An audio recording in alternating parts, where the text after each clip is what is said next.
कुंडलिनी पर मैं ज्यादा चर्चा इसलिए नहीं करता कि जिसने कम से कम 3-4 हजार घंटे ध्यान ना लगाया हो उसको कुंडलिनी का कोई वास्तविक अनुभव नहीं हो सकता। 3-4 हजार घंटे अच्छा ध्यान लगाने के बाद कुंडलिनी है जो थोड़ा सा जागरण की ओर चलती है, तब तक एक भ्रम ही रहता है। तो जब कुंडलिनी जागृत होती है मनुष्य अपने वास्तविक स्वरूप को प्राप्त कर जाता है। चित्तिस्पद लाक्षार्थ चिदेक रस रूपिणी, चित्त का रस है मां और कुंडलिनी उस चित्त का रस है।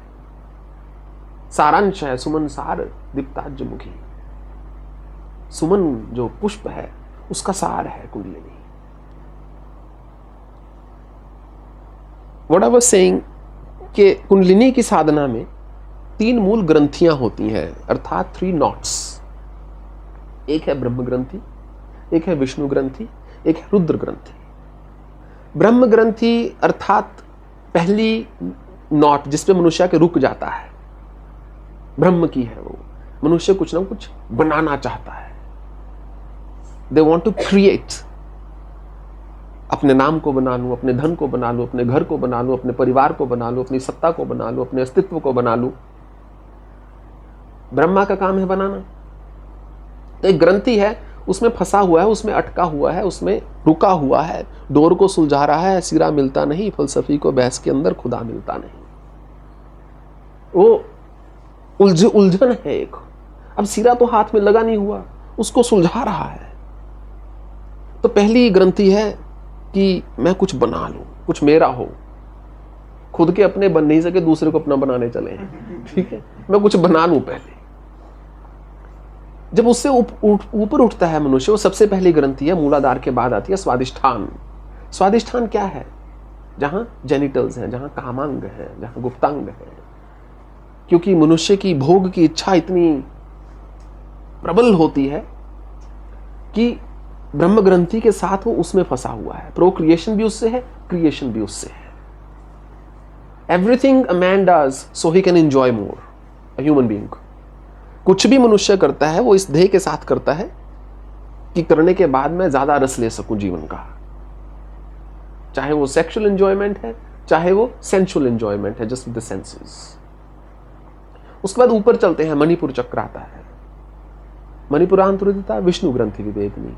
मणिपुर से ऊपर अनाहत चक्र आता है जिसमें विष्णु ग्रंथि है। अब मणिपुर चक्र में वैश्वानर अग्नि है, मणिपुर चक्र से भूख है। तो मनुष्य बनाने जब कुछ क्रिएट करता है, कुछ बनाता है, उसके बाद ऊपर उठता है, अब उसको कंज्यूम करना चाहता है, उसका सुख लेना चाहता है, और उसको जितना मिलता है उतना उसको कम लगता है, क्योंकि भूख है बहुत। कितना ही हो कम लगेगा।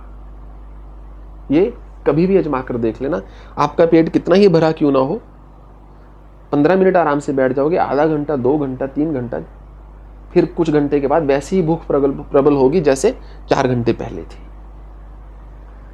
तो उस भूख से जैसे ही मनुष्य ऊपर उठता है, साधक जो है कुंडलिनी का, पहले मूलाधार अपने स्वयं के स्वरूप से ऊपर उठता है, भोग से, सुख से ऊपर उठता है, वो कुछ बनाने की इच्छा को त्यागता है, भूख को त्यागता है, भूख से ऊपर उठता है तो विष्णु ग्रंथि में आकर फंसता है। छोड़ तो दिया कि नहीं बनाऊंगा और नहीं करूंगा, पर जो है उसको कैसे छोड़ूं? तो उसको वो बचा कर रखना चाहता है कि मैं इसका जैसे तैसे करके संयोग कर लूं, इसको संजो कर रख लूं। तो वो चलता है आगे आगे। फिर जब लगा रहता है साधना में तो विष्णु ग्रंथि खुलती है। फिर वो देखता है कि कुछ ना बनाने को है ना बचाने को है। ये मात्र एक बहुत बड़ा भ्रम है। कुछ भी नहीं है, सब कुछ तो है, एवरीथिंग जस्ट इज। उसके बाद ऊपर चलता है तो विशुद्धि चक्र आता है। विशेष रूप से शुद्ध है ये चक्र। केवल जो परम योगी है, शिव है, वही यहां पर विष को धारण कर सकता है। क्योंकि विचारों का जो विष है, इच्छाओं का जो विष है, अगर नीचे चला गया तो पूरे शरीर में फैलेगा। जो भी चीज हल्क से नीचे उतर गई, पेट में चली गई, उसका मल अवश्य होगा, कुछ ना कुछ रेजिड्यू उसका निकलेगा ही निकलेगा।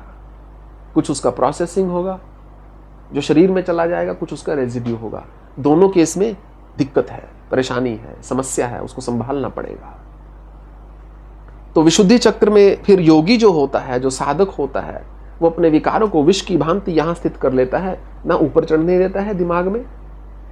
जैसे सुल्फा लिया जाता है, जो कोई पीता है, या गांजा, स्मोक भी इवन, वो कोई पेट में तो नहीं जा रहा ना, सीधा सीधा ब्रेन को जा रही है स्मेल, उसका जो भी है फ्यूम्स। तो योगी यहां पर स्थित कर लेता है कि मैं विशिष्ट रूप शुद्ध भाव में स्थित होऊंगा, ना नीचे उतरने दूंगा, ना ऊपर जाने दूंगा। विष्णु नहीं कर सकते वो, विष्णु काम है चलाना, ब्रह्मा नहीं कर सकते क्योंकि काम है बनाना।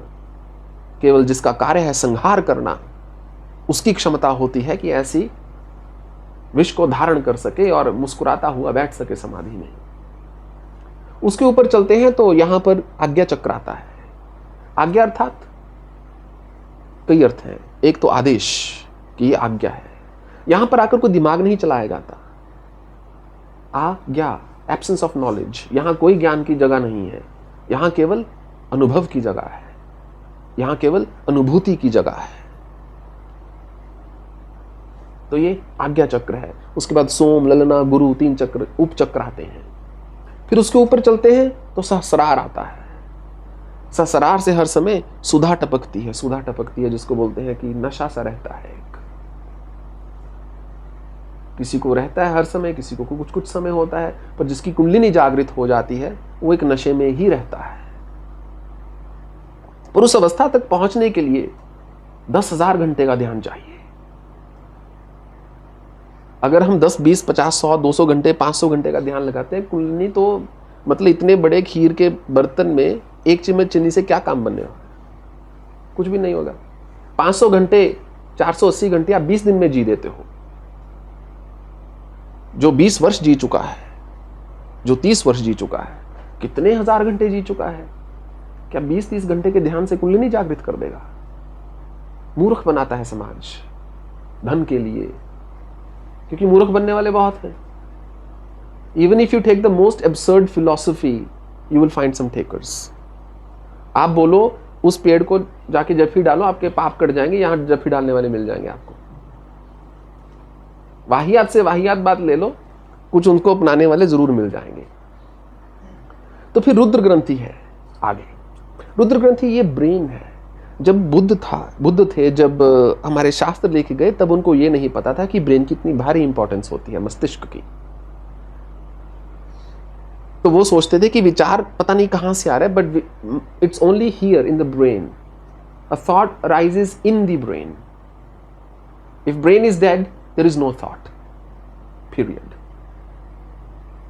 सो ऊर्ध्व मूलम कल हम बोल रहे थे कि ये मूल है।